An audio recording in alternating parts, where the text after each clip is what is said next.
IT বাড়ির পক্ষ থেকে আমি মোহাম্মদ আব্দুল কাদের সবাইকে স্বাগত জানাচ্ছি আজকের বাংলা ভিডিও টিউটোরিয়াল পর্বে। এতদিন আমরা গুগল এবং এসইওর কিছু তথ্য সম্পর্কে জানলাম। আজকে আমরা এসইও শুরু করার আগে আপনি এসইও করার আগে আপনার বেশ কিছু তথ্য জেনে নিতে হবে এবং এসইও করতে গিয়ে আমরা সবচেয়ে যে কাজটি করে থাকি যে ধৈর্য হারা হয়ে যাই বা এই রিলেটেড যে আমাদের প্রবলেম গুলো আসে আমরা এসইও করার আগে যে জিনিসগুলো না জানার কারণে আমরা এসইও করতে গিয়ে যে প্রবলেম গুলো ফেস করি, আজকে সে সম্পর্কে কয়েকটি বিষয় আমরা জানবো। এসইও করতে গেলে আপনাকে আগে একটি জিনিস অবশ্যই জানতে হবে যে অর্গানিক এসইও বা ফ্রি যে এসইওটি আছে সেটি হচ্ছে একটি অনিশ্চিত পদ্ধতি।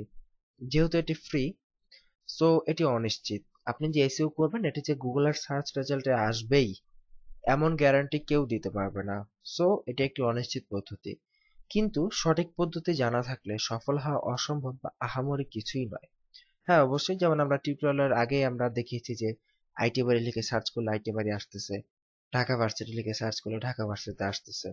তো এটি একটি অনিশ্চিত পদ্ধতি। আইটি বাড়ি লিখলে যে আইটি বাড়িটা আসতো, এটা আমরা যখন আমরা প্রথম আইটি বাড়ি ওয়েবসাইটটা করি এটা বলা যেত না যে আইটি বাড়ি লিখলে আইটি বাড়ি আসবেই, এমন গ্যারান্টি দেওয়ার ক্ষমতা নেই। কিন্তু যদি সঠিক পদ্ধতিতে এসইও করা হয় এবং সঠিক সিস্টেম জানা থাকে তাহলে আনা সম্ভব। অবশ্যই বিভিন্ন সার্চ ইঞ্জিনে আপনার ওয়েবসাইটটিকে আনা সম্ভব। এটা কোনো আহামরি বা তেমন খুব যে একদম বিশাল কোনো কিছু এমন কোনো কিছুই নয়, কিন্তু সঠিক পদ্ধতি জানা থাকতে হবে। এটা হচ্ছে এসইওর প্রধান শর্ত। এবং এটা কোনো ওয়ান টাইম পদ্ধতি নয়। আপনি একবার এসইও করলেন, তারপর ভুলে গেলেন এসইওর কথা, আর এসইও করলেন না। দেখা গেছে একবার আমি আইটি বাড়ি লিখলে গুগলে আসতেছে আমার সাইট, তারপর আমি ভুলে গেলাম যে আমার আর এসইও করতে হবে না, সাইট তো চলে আসছেই। এরকমটা যদি করেন তাহলে কিন্তু শেষ। দেখা গেছে আপনার সাইট কিছুদিন থাকবে, তারপরে কিন্তু হয়তো একসময় আর থাকবে না। এটা হচ্ছে এসইও, হচ্ছে এটা কোনো ওয়ান টাইম পদ্ধতি নয়। এটা হচ্ছে লং লং টাইম। আপনার যতদিন ওয়েবসাইট আছে ততদিন এসইওর সাথে থাকতে হবে। আদারওয়াইজ আপনার ওয়েবসাইট কিন্তু প্রোগ্রেস করতে পারবে না। নিয়মিত পরিচর্যা এবং রক্ষণাবেক্ষণ করতে হবে আপনার এসইওর। আপনার ওয়েবসাইটের দিকেও খেয়াল রাখতে হবে, তাহলে কিন্তু আপনি লং টাইম বিজনেস করতে পারবেন। আর এই জন্যই কিন্তু মূলত এত এসইওর কাজ পাওয়া যায়, কারণ যেই হারে এসইওর কাজ বাড়তেছে ওই হারে কিন্তু ওয়েবসাইট বাড়তেছে না। তাহলে কিভাবে এত এসইওর কাজ আসতেছে? কারণ হচ্ছে যে এসইও কোনো ওয়ান টাইম পদ্ধতি না, এসইও হচ্ছে লং টাইম পদ্ধতি। দেখা গেছে একটা ওয়েবসাইটের জন্য এসইও বাড়তেছে, ওয়ার্কারও বেশি লাগতেছে একসময়, এবং এই এসইওটার রক্ষণাবেক্ষণ করার জন্য প্রচুর ওয়ার্কার রাখতে হচ্ছে একটি কোম্পানিতে। তো এই জন্য এসইও আপনার নিয়মিত পরিচর্যা এবং অলওয়েজ রক্ষণাবেক্ষণ করতে হবে, এবং ইন্টারনাল কোনো সমস্যা আছে কিনা নিয়মিত পরীক্ষা করতে হবে। ইন্টারনাল সমস্যা বলতে আমরা বোঝাচ্ছি যে ওয়েবসাইটের প্রতিটি ওয়েবসাইট যেগুলো এইচটিএমএল সিএসএস দিয়ে করা হয়, ওয়েব ডিজাইন, আমাদের যারা ওয়েব ডিজাইন টিউটোরিয়াল নিয়েছেন আপনারা হয়তো জানেন যে কিভাবে একটি ওয়েবসাইট করা হয়। যে এইচটিএমএল সিএসএস বা কোড দিয়ে, বিভিন্ন কোড দিয়ে যে ওয়েবসাইট করা হয়, এই কোডে কোনো প্রবলেম আছে কিনা সেটা খেয়াল করতে হবে। কারণ গুগল কিন্তু কোনো মানুষ না, গুগল কিন্তু হচ্ছে কি একটি সফটওয়্যার বা একটি যন্ত্র। সে করে কি, আমাদের ওয়েবসাইটটাকে পড়ে, সফটওয়্যারটাই পড়ে, পড়ে সে বোঝার চেষ্টা করে এটা কি। সো এই ক্ষেত্রে কিন্তু সে কিন্তু কোনো মানুষ না, গুগল বা কোনো সার্চ ইঞ্জিন কিন্তু কোনো মানুষ না যে আমি ভুল করলেও সে বুঝে নেবে যে এটা ভুল ভুল হয়েছে, সঠিকটা কি হবে।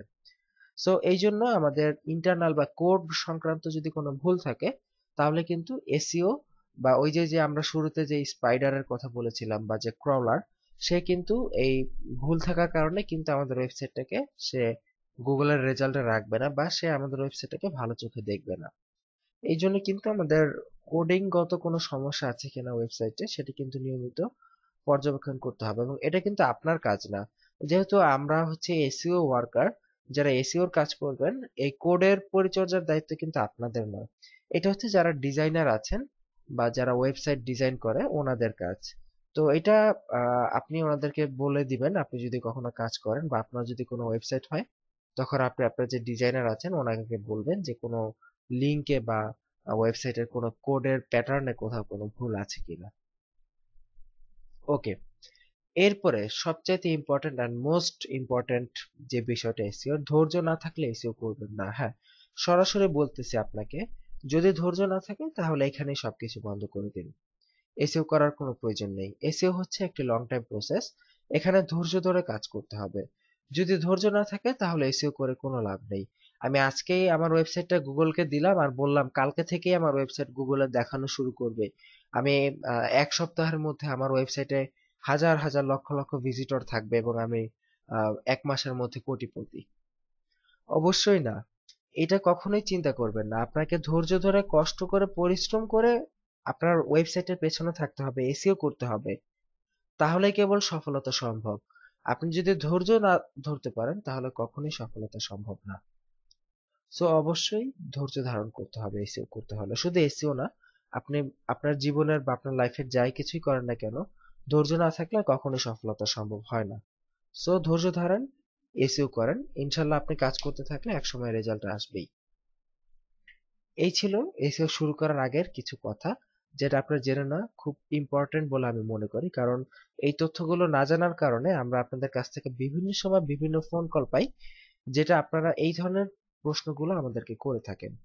এবং অনেকেই এমন হয়েছে যে আমাদেরকে অনেকে ফোন দিয়েছে যারা বলতেছে, ভাই আমি তো ওয়েবসাইট সাবমিট করেছি কিন্তু আমার ওয়েবসাইট এখনো গুগলে দেখাচ্ছে না। উনি গতকালকে সাবমিট করছে, আজকে আমাকে ফোন দিয়ে বলতেছে এই অবস্থা যে ওনার সাইট দেখাচ্ছে না গুগলে। তো এইরকম যদি ধৈর্য হারা হন তাহলে কিন্তু এসইও কখনোই হবে না।